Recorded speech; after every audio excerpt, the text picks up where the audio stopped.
बिस्मिल्लाहिर्रहमानिर्रहीम। आज का हमारा टॉपिक है इन विट्रो फर्टिलाइज़ेशन। तो सबसे पहले हमें पता होना चाहिए कि इन विट्रो फर्टिलाइज़ेशन होती क्या है, किसे कहते हैं,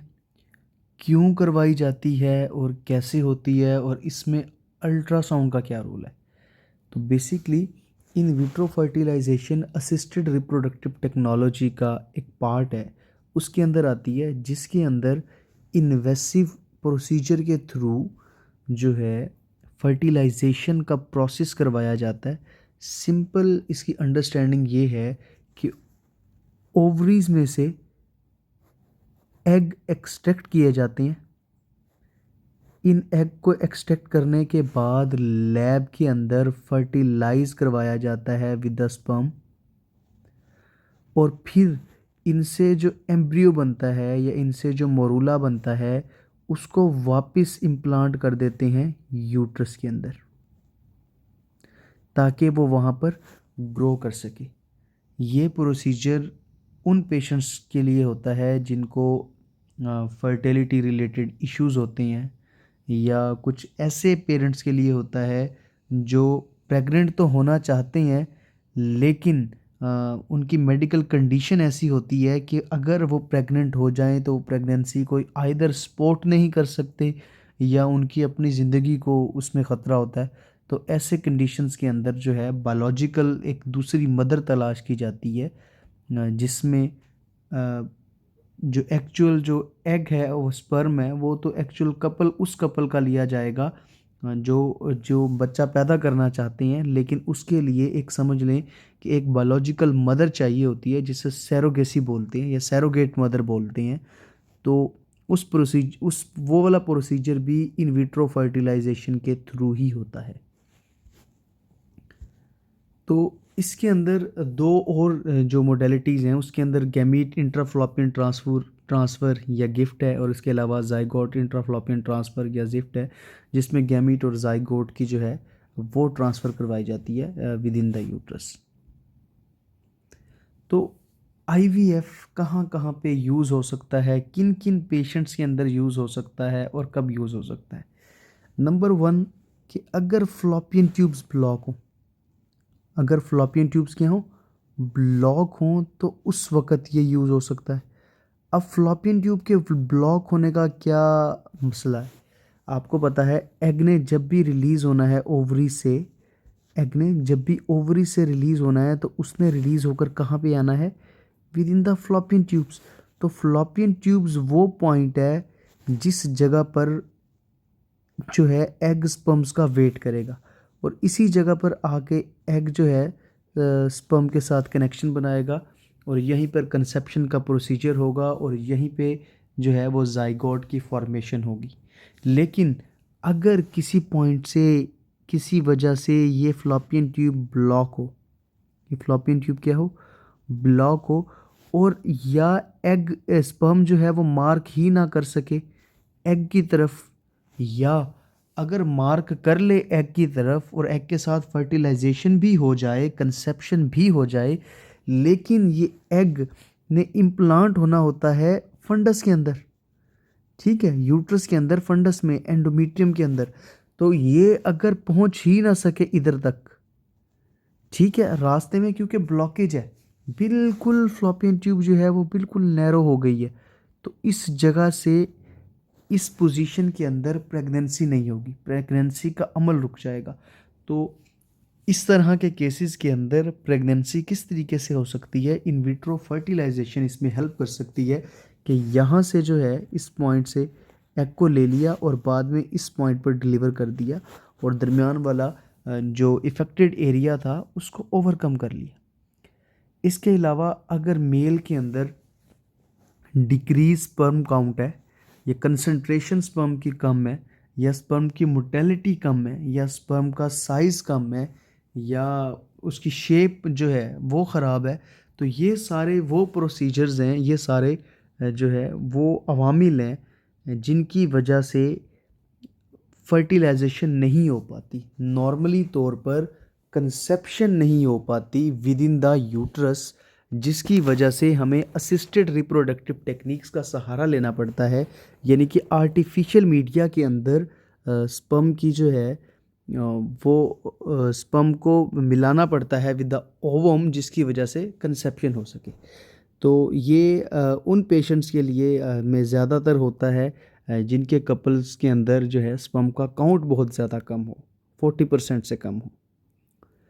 तो इसके लिए ख़ुसूसी तौर पे पहले टेस्ट होते हैं, स्पर्म का डीप एनालिसिस होता है, जिसमें देखा जाता है कि क्या ये स्पर्म जो है वो इन विट्रो फर्टिलाइजेशन के लिए फ़िट भी है या नहीं भी है।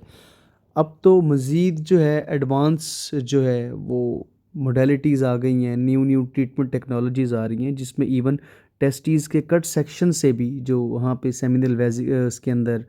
ट्यूब्यूल्स के अंदर स्पर्म बन रहा होता है, उनके कट सेक्शन से भी जो है वो स्पर्म का सैंपल लेके उसको भी आगे की तरफ प्रोसीड किया जा सकता है, और मज़ीद इस टेक्नोलॉजी के अंदर एडवांसमेंट हो रही है। तो इसके अलावा अगर फीमेल हो, उसको ओवुलेशन के डिसऑर्डर हो, यानी कि ओवोम जो है वो मैच्योर ना हो रहा हो पूरी तरीके से, सही तरीके से एक ऐसा ओवम ना बन रहा हो जो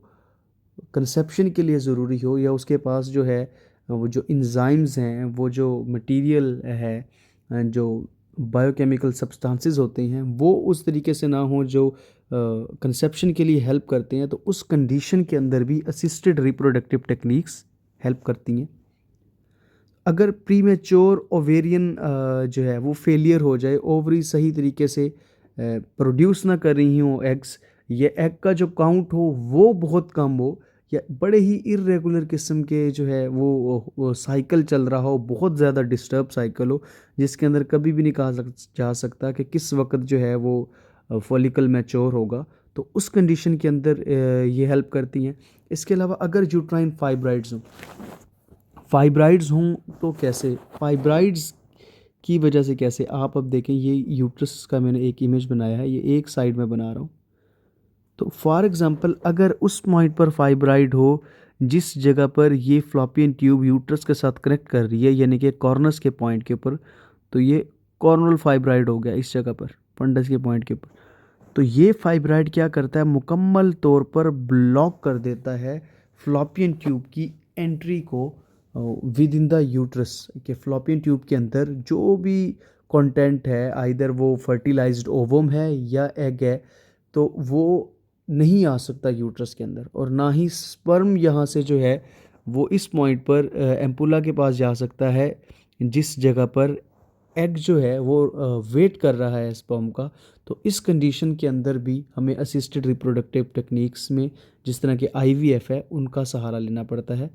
और अगर किसी फीमेल की फ्लॉपियन ट्यूब्स रिमूव हो गई हों, आइदर खुद से करवाई हों या किसी सर्जिकल प्रोसीजर के दौरान रिमूव हुई हों, फॉर एग्जांपल पहले एक्टोपिक प्रेगनेंसी थी इस फ्लॉपियन ट्यूब के अंदर, यहाँ पे एक्टोपिक प्रेगनेंसी हो गई, और एक्टोपिक प्रेगनेंसी का पता नहीं चला, काफ़ी देर बाद पता चला, जिसकी वजह से फ्लॉपियन ट्यूब क्या कर गई, रप्चर हो गई। या खुद ही प्रेगनेंसी रोकने के लिए पहले एक बच्चा हो गया या दो बच्चे हो गए, उसके बाद सोचा कि हाँ अब मुझे बस मज़ीद बच्चे नहीं चाहिए, और ट्यूबल लाइगेशन करवा दी। ट्यूबल लाइगेशन में ये हुआ कि ये ट्यूब बिल्कुल सीधी थी, तो ये यहाँ से क्या करवा दी, बिल्कुल बंद करवा दी, लाइगेट करवा दी, जिसकी वजह से स्पर्म जो है वो आगे की तरफ नहीं जा पाएगा जहाँ पे एग उसका वेट कर रहा है। तो इस कंडीशन के अंदर भी जो है प्रेगनेंसी नॉर्मली तौर पे नहीं हो सकती, तो उसका जो अपोजिट जो टेक्निक है जो यूज़ करते हैं हम, वो आईवीएफ है। उसके बाद इंडिविजुअल्स वो जिनके अंदर जेनेटिक डिसऑर्डर्स होते हैं,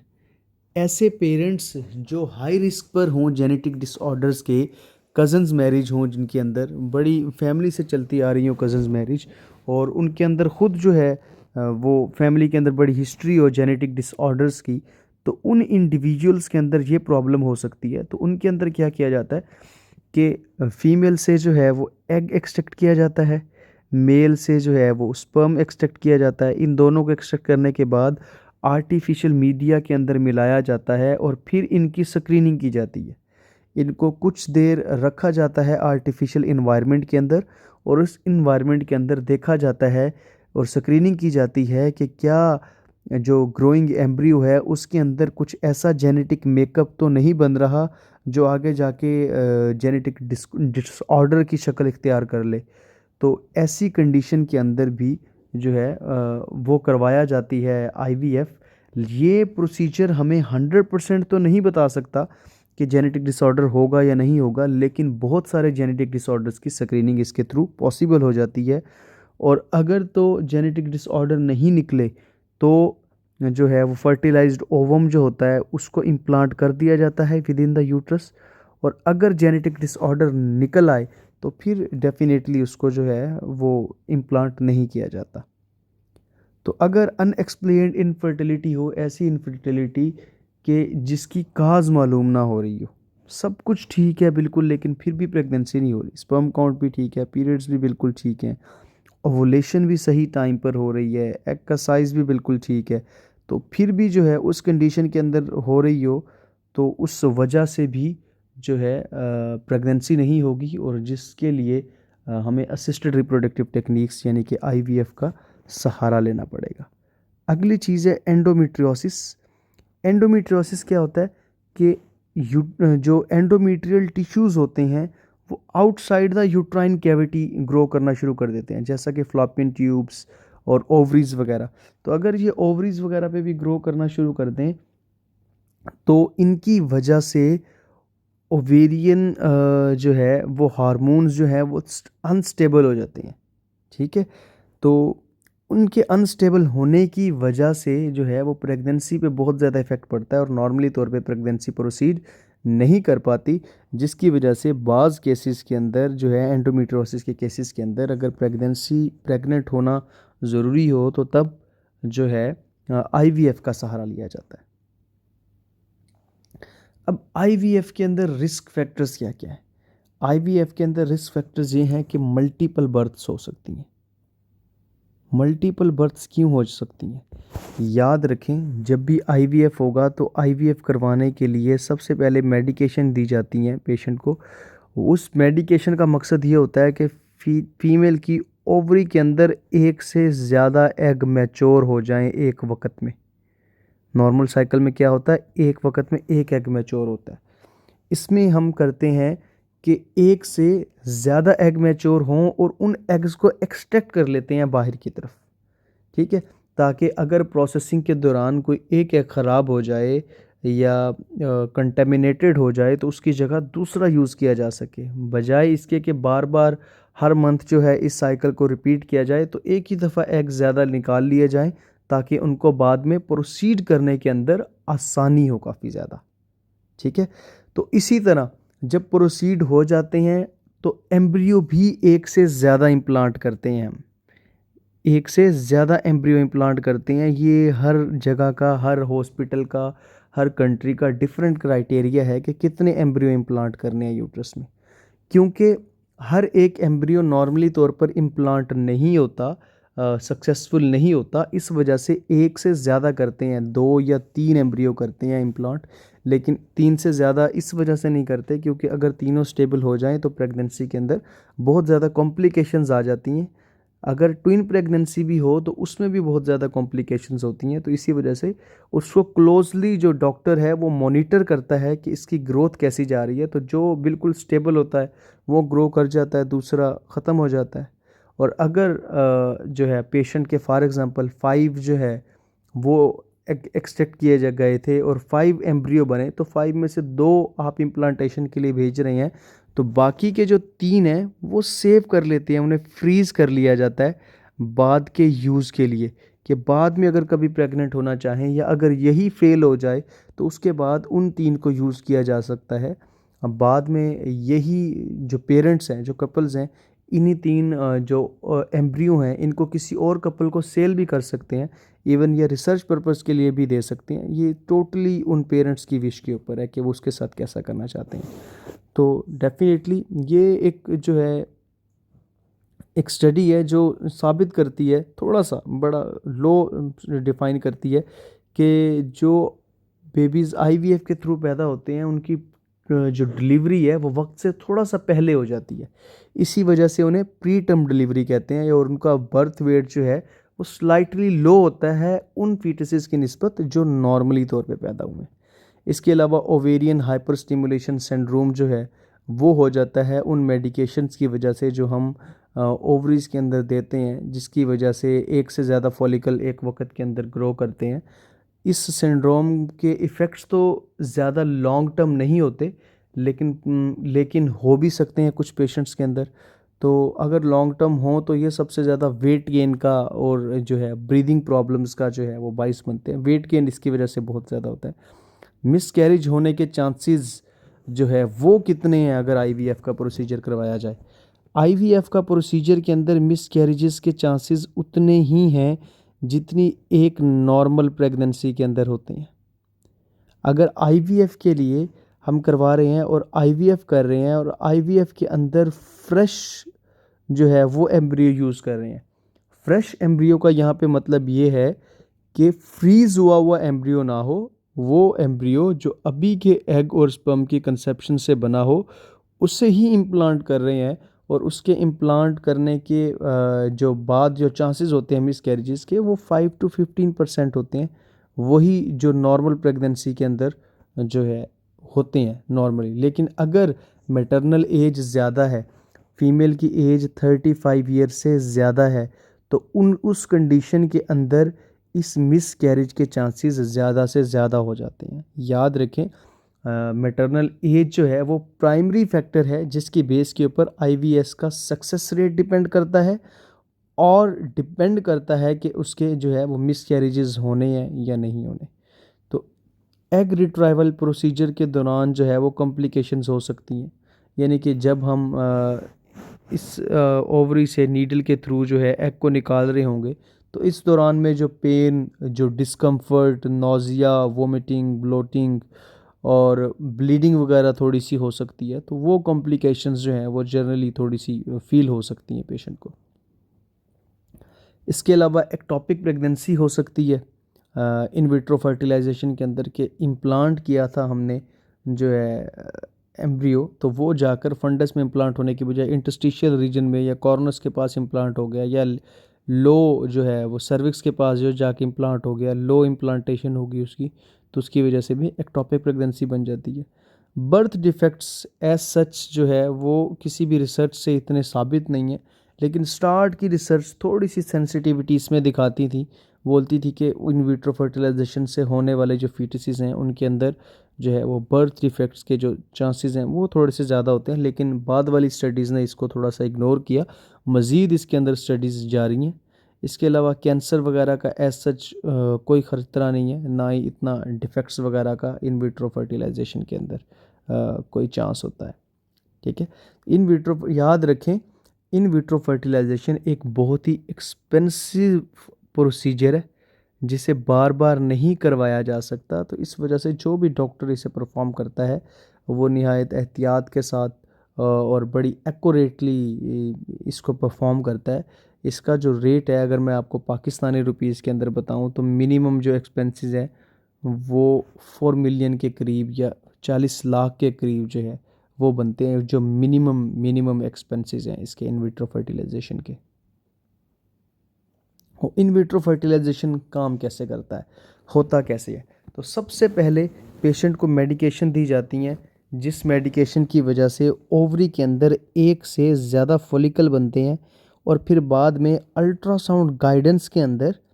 टीवीएस अल्ट्रासाउंड गाइडेंस के अंदर इसको क्या किया जाता है, इन एग्स को रिट्रीव किया जाता है एस्पिरेशन नीडल्स के थ्रू। जो एस्पिरेशन नीडल्स होती हैं तो उनसे ओवम को निकाला जाता है, और इसी तरह मेल से स्पर्म का सैंपल लिया जाता है और लैब के अंदर एक आर्टिफिशियल मटेरियल के अंदर, एक आर्टिफिशियल जो है इन्वायरमेंट के अंदर इनकी मैचिंग करवाई जाती है, इनकी कंसेप्शन करवाई जाती है, जिसकी वजह से क्या बनता है, जाइगोट बनता है, फर्टिलाइजेशन हो जाती है। तो फर्टिलाइजेशन होने के, ये मैचिंग के, कंसेप्शन के तकरीबन 2 दिनों के बाद,